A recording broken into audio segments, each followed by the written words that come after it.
šių metų atradimas tai yra Gina Viliūnė kaip autorė. Perskaičiau šios autorės 2 knygas ir kuo toliau, tuo labiau ją žaviuosi. Skaičiau Vilniaus Madoną, pats detektyvas patraukė, tačiau šitaip neužkabino kaip paskutinioji rasta knyga Magdalės Muklės merga. 16 amžiaus Vilnius.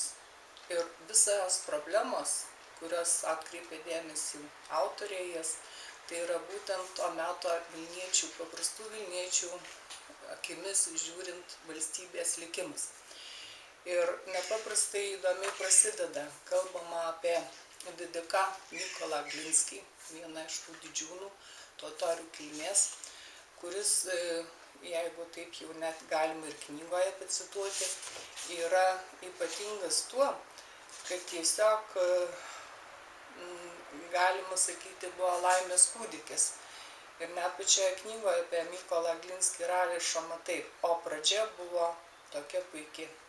Jaunas būdamas Glinskis tarnavo Šventosios Romos imperatoriui Maksimilianui, net aukso Vilnos ordiną iš jo rankų gavo. Italų, ispanų, vokiečių didikai maloniai atlapodavo prieš Mykolą prabangių savo rūmų duris. Vėliau sekė tarnyba Lietuvos didžiajam kunigaikščiui ir Lenkijos karaliui Aleksandrui, ilgainiui tapusiau labiau draugu, broliu nei valdovu. Puikūs buvo laikai, klestėjo ir žydėjo Lietuva, jų dviejų abiejų valdovo Aleksandro ir jo Glinskio artimiausio patarėjo teisingai valdoma. Ir vat būtent mirus Aleksandrui prasideda tai Glinskio tokios peripetijos, kada jis net atsidūrė Maskvoje ir vertinamas Lietuvos didikų kaip didžiųjų išdavikų.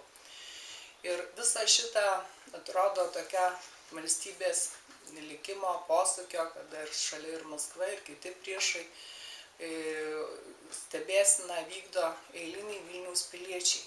Tame tarpe knygos pagrindinė veikėja Magdalės Muklės merga.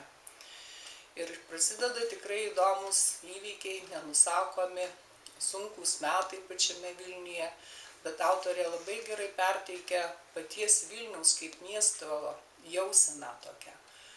Tiesiog matome ir Vilniaus užupio kvartalėlius, ir paties Vilniaus tokias gatveles, bet to meto žmogaus akimis.